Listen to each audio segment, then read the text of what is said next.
নাসিরউদ্দিন পাটোয়ারিকে এবং সাজিস আলমকে প্রচুর মারছে ভাই হবিগঞ্জের সার্কিট হাউসের সামনে বসে ছাত্র দলের পোলাপানে প্রচুর মারছে। এখন ছাত্র দলের বিরুদ্ধে অলরেডি অভিযোগ করতেছে সাজিস আলম ও নাসিরউদ্দিন পাটোয়ারি। ভাই মায়ের তো একটা লিমিট আছে, বের দিয়ে মারে না। মানে আপনি দেখেন দাঁড়াই আছেন সাইড পাশে দাঁড়াইয়া লোকজন তারপরে ধরে মারে, কোথাও যেন পালাইতে না পারে। আরো সহজে বলি, যখন মাছ ধরে না, মাছ ধরার সময় আপনি যখন জাল ফালাইয়া ওই ভিতরে যখন মনে করেন যে ঢুকে, আর কোনো উপায় আছে মাছের? আছে না? তো এরকম আর কি।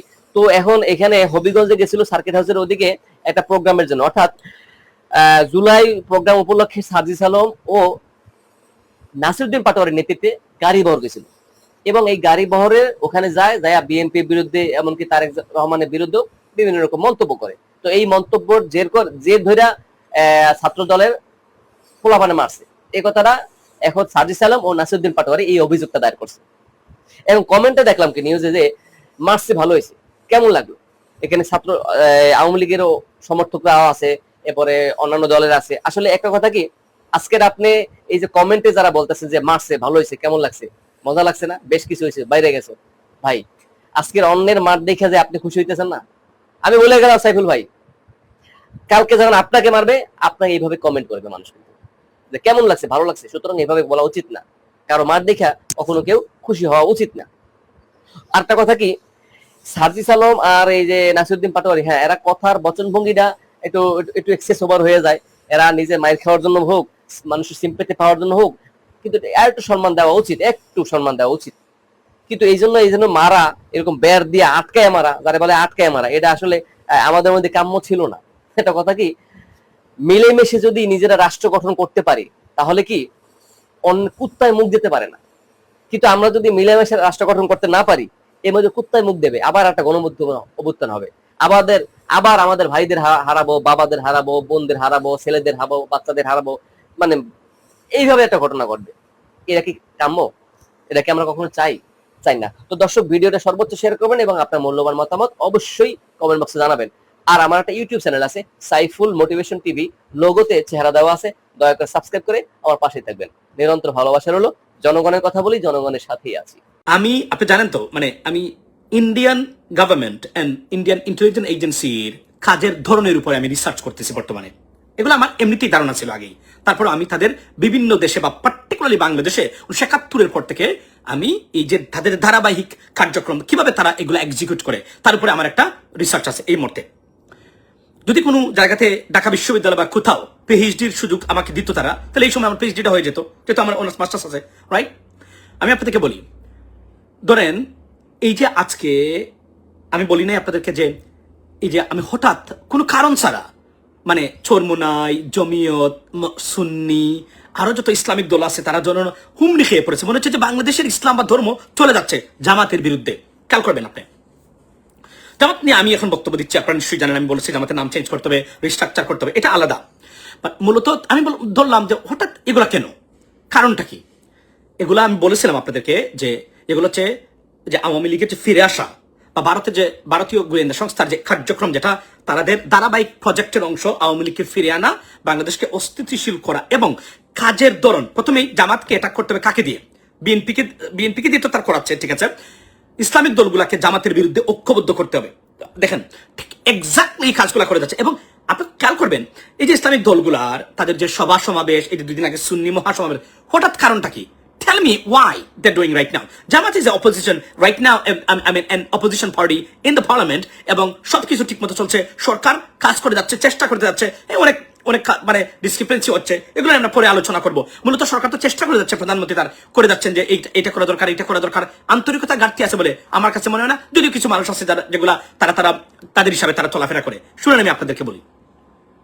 তো এই যে দেখলাম, এবং আপনি খেয়াল করবেন অলিফুরির মতো, অলিফুরি যে একজন আছে না, অলিফুরি কৌমির আলেম এবং চরমোনাইর একজন ভক্ত, অলিফুরি সাহেবের মতো ব্যক্তি দেখলাম সমাবেশে যাচ্ছে রাজনৈতিক বক্তব্য দেওয়ার জন্য। জামায়াতের বিরুদ্ধে যে কোন বক্তব্য, it is a political statement. হিসাব করে দেখবেন এগুলো ইসলামিক স্টেটমেন্ট না, কারণ Jamaat is a political party. So মূলত তাকে হেয় করা, আন্ডারমাইন করা, তাদেরকে দেখুন, this is going against BNP, মানে দিস ইজ এ প্ল্যান। তারা জানে যে বিএনপির উপরে যদি আক্রমণ আসে, যাই হোক না কেন, ঘুরে ফিরে কিন্তু এনসিপি জামাতের সবাই আসবে কিন্তু এখানে খেলা, মানে এই জায়গাতে এখন চলে আসবে, মানে অর্থাৎ মানে এদেরকে আওয়ামী লীগ প্রতিরোধ করতে চলে আসবে কিন্তু ঐক্যবদ্ধভাবে। Mark my word and do it today, you see that everyone is together on the same stage. তো কি করতে হবে, বিএনপিকে আস্তে আস্তে জামাত এবং এনসিপি কে দ্বন্দ্ব সৃষ্টি করে এদেরকে শেষ করে দিয়ে বিএনপিকে একা করতে হবে। বিএনপিকে একা করে বিএনপিকে তারপরে বিএনপি ভারতের যারা আছেন তারা বা আওয়ামী লীগ যারা আছেন তারা অ্যাটাক করবেন। শেখ হাসিনাকে আনতে হবে। শেখ হাসিনা মানে যদি ওয়াইস থাকে তার তো বিকল্প নাই বাংলাদেশে না আসার, কারণ যদি তার মৃত্যু হয় উনি মানে ভারতে, তার লাশও বাংলাদেশে আসবে না। That's the bottom line. So she knows this staff.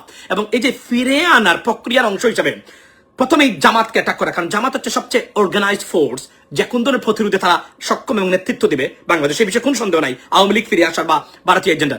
So তাদেরকে শেষ করা, এটা হচ্ছে একটা।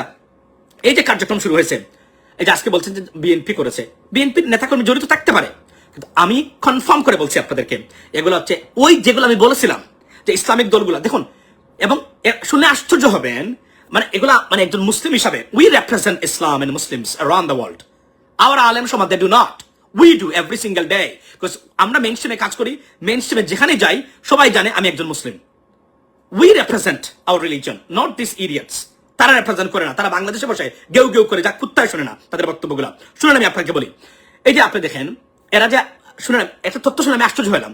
এই যে বিভিন্ন আলেম সমাজ আছে না, তারা যে এই যে বিভিন্ন দেশের সম্মেলনে আসে না জামাত বিরোধী, এখানেও তাদেরকে হাদিয়া দিতে হয় আসার পরে, মানে গাড়ি ভাড়া সবকিছু হাদিয়া দিয়ে দিতে হয়।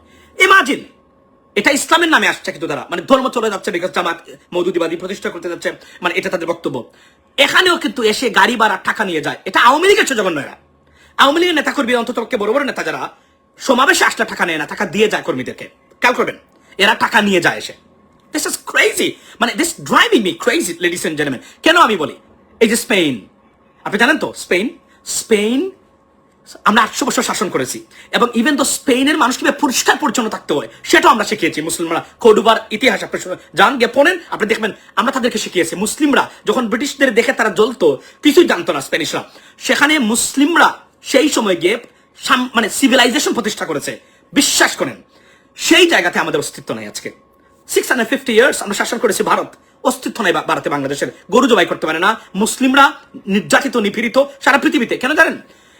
এই এরা সব জায়গাতে ছিল, পৃথিবীতে সব সময় ছিল, সব জায়গাতে ছিল। এই কারণে মুসলিমরা আজকে মার খাচ্ছে। এবং আমাদের দেশের, আমি আবার বলি, আওয়ামী লীগের পরে বাংলাদেশের স্বাধীনতা সার্বভৌমত্ব ভারতের কাছে বিকিয়ে যাওয়ার ক্ষেত্রে সবচেয়ে ডেঞ্জারাস এবং রিস্কি ফোর্স হলো আমাদের এই ভ্রান্ত ধারণার এবং প্রচন্ড মূর্খ শ্রেণীর আলেম সমাজ যারা আছে। আমি বারবার বলছি, জানি তারা আমার উপরে মানে খুবই আপনার কি বলে এটাকে ক্ষুব্ধ চর্মনাই, আমার হুমকি তামকি দিচ্ছে, কিন্তু তারা জানে না আমি কিন্তু এক্সেপশনাল একজন মানুষ।